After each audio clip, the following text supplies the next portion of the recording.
Esta aula dá continuidade à nossa revisão anatômica do sistema respiratório. Na aula anterior, estudamos a traqueia e chegamos até a carina, essa bifurcação em que a traqueia se transforma em brônquios principais ou de primeira ordem, para dar entrada aos pulmões. Então, os brônquios principais ou de primeira ordem são em número de 2, porque temos um pulmão de cada lado do tórax. Então, temos um brônquio principal direito e um brônquio principal esquerdo. O brônquio principal direito é praticamente continuidade da traqueia, sendo, portanto, menos oblíquo do que o brônquio principal esquerdo. O arcabouço dos brônquios é semelhante ao arcabouço da traqueia. Nesta figura, podemos visualizar os brônquios principais, logo na sequência da bifurcação, portanto, da traqueia nessa área da carina, alimentando cada um dos pulmões. Então, esses que visualizamos aqui nesse esquema seriam os brônquios principais. O pulmão direito possui 3 grandes lobos, enquanto o pulmão esquerdo possui 2 lobos. Em razão disso, os brônquios principais fornecem para cada um dos lobos os brônquios lobares, ou de segunda ordem. Então, alimentando o lobo superior do pulmão direito, teremos o seu respectivo brônquio lobar superior. Alimentando o lobo médio do pulmão direito, teremos o brônquio lobar médio. E alimentando o lobo inferior do pulmão direito, teremos o brônquio lobar inferior. Do lado esquerdo, como o pulmão possui 2 lobos, teremos 2 brônquios lobares, um brônquio lobar superior e um brônquio lobar inferior, como ilustra agora esta figura. Do lado direito, temos aqui, nessa cor alaranjada, o brônquio lobar superior. Em amarelo, o brônquio lobar médio. E em azul, o brônquio lobar inferior. No pulmão esquerdo, temos aqui em alaranjado o brônquio lobar superior e em azul o brônquio lobar inferior. A partir dos brônquios lobares, os brônquios se segmentam abundantemente em vários bronquíolos. E para alimentar, então, esses segmentos, nós temos o que se chama de brônquios segmentares. Esses brônquios segmentares, na sua continuidade, formam, então, os bronquíolos, e alguns bronquíolos são chamados de bronquíolos respiratórios, uma vez que possuem alvéolos na sua estrutura, que permitem já a troca gasosa.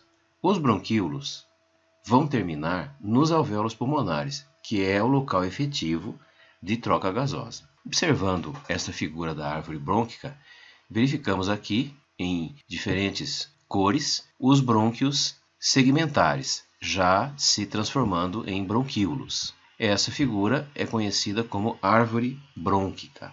Agora, observamos aqui um bronquíolo se transformando em bronquíolo pulmonar e em alvéolo pulmonar. Nesse desenho ao lado, observamos então os alvéolos pulmonares adequadamente configurados, que é onde efetivamente ocorre a troca gasosa. A troca gasosa, no nível alveolar, depende da presença do sangue, que veio do coração, captado pelo lado direito do coração e expulso pelo ventrículo direito. Aqui temos uma artéria pulmonar, trazendo sangue rico em CO2 e pobre em O2. Essa artéria pulmonar se transforma em capilares alveolares, e os capilares alveolares, em íntima relação com os alvéolos, permitem a troca efetiva de oxigênio e de CO2. O sangue que chega ao alvéolo toma para si o CO2 de dentro do alvéolo, e o CO2 que chega pela artéria pulmonar é perdido para dentro do alvéolo. Isso representa a efetiva troca gasosa. Uma vez o sangue rico em oxigênio, ele retornará para o coração pela veia pulmonar. Essa veia pulmonar terminará no átrio esquerdo do coração e o ventrículo esquerdo ejetará este sangue para o restante do sistema. Aqui temos em detalhe vários alvéolos pulmonares e esse fluxo de ar que acontece no alvéolo, a fim de que aconteça a efetiva troca gasosa. Os pulmões são 2 vísceras situadas lado a lado no tórax, que tem um formato de cone com base inferior, e a sua extremidade superior nós chamaremos de ápice. Entre os dois pulmões existe um espaço chamado mediastino. Essa figura demonstra o que dissemos, mostrando de um lado o pulmão direito, do outro lado o pulmão esquerdo, situados, portanto, lado a lado no tórax, separados do abdômen pelo diafragma, esse músculo que separa o tórax do abdômen e que representa o principal motor da respiração. Essa figura, no lado esquerdo, mostra o brônquio principal se ramificando em 2 brônquios lobares e em diversos brônquios segmentares. Deste lado direito aparecem a árvore brônquica e os vasos sanguíneos relacionados à estrutura do pulmão. Os pulmões possuem faces relacionadas às estruturas que o margeiam. Portanto, existe uma face costal ou lateral, convexa, relacionada às costelas, uma face diafragmática, sobre a qual o pulmão se assenta por sua base, e uma face medial ou mediastínica, relacionado, portanto, à linha média, e onde se localiza o hilo pulmonar. Aqui vemos uma figura do pulmão direito, com as respectivas anotações feitas pelo Netter. Vamos utilizar essa figura para apontar os elementos mais importantes dessa vista mediastínica do pulmão direito, começando pela fissura oblíqua, que divide o lobo inferior dos demais lobos. Temos ainda uma fissura horizontal, que divide o lobo superior dos demais lobos. Portanto, aqui se caracterizam os 3 lobos do pulmão. Esta superfície que entra em contato com o diafragma é chamada de base, e esta superfície superior, essa extremidade superior, é chamada de ápice. Essa estrutura que dá entrada para vários elementos no pulmão, nós chamamos de hilo pulmonar. O hilo pulmonar é constituído de brônquios, que dão entrada de ar para os pulmões, constituído também desta artéria pulmonar, que traz sangue do coração para o pulmão. Aqui temos as veias pulmonares, que levam o sangue oxigenado de volta ao coração para que seja distribuído para o restante do organismo. E temos ainda aqui os linfonodos pulmonares. Esse, portanto, é o aspecto numa vista medial do pulmão direito. Aqui temos uma vista medial agora do pulmão esquerdo, com as anotações feitas por Netter. Vamos utilizar essa figura para caracterizar os principais acidentes do pulmão esquerdo. O pulmão esquerdo tem apenas 2 lobos, portanto ele vai ter apenas uma fissura oblíqua. Um detalhe que se marca no lobo superior do pulmão esquerdo é esta aleta, que nós vamos chamar de língula, que está relacionada ao ápice do coração. A vista medial do pulmão esquerdo mostra o hilo do pulmão esquerdo com suas respectivas estruturas. Temos, portanto, que a fissura oblíqua separa o lobo superior do lobo inferior. Temos aqui em detalhe a impressão da borda cardíaca. O pulmão esquerdo tem 2 lobos, também porque o coração ocupa um espaço do lado esquerdo que impede a existência de um terceiro lobo. A vista medial evidencia o hilo pulmonar esquerdo, cujas estruturas podem ser vistas aqui na forma de um brônquio ou brônquios que dão entrada para o ar nos pulmões.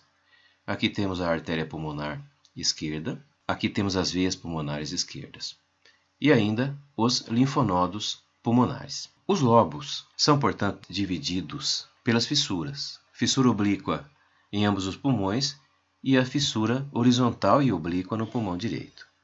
Cada lobo ainda é subdividido em segmentos, cerca de 10 segmentos para o pulmão direito e 9 segmentos para o pulmão esquerdo, como visualizamos nesta figura. Detalhar cada um desses segmentos não faz parte do objetivo desta nossa aula, em razão de que são muitos segmentos a serem estudados. Basta apenas visualizar essa visão segmentar dos 2 pulmões.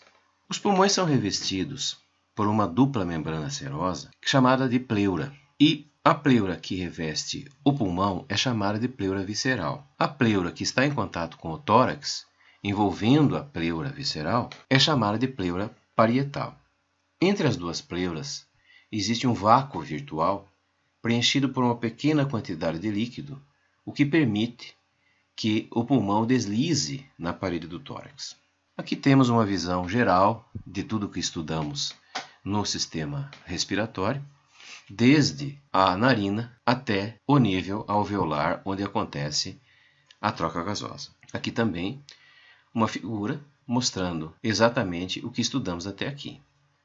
Nesse detalhe, incorporamos aqui o coração, incorporamos aqui o diafragma. Esta figura, colocada aqui por curiosidade, mostra, de um lado, um pulmão totalmente limpo, de um indivíduo que nunca teve convívio nenhum com fumaça, névoas, poluição de nenhum tipo e nem contato com o cigarro, por exemplo. Desse outro lado, um pulmão comprometido justamente por essas névoas, fumaças, poeiras, oxalá pelo uso do cigarro. Note-se também um pequeno aumento do tamanho do coração.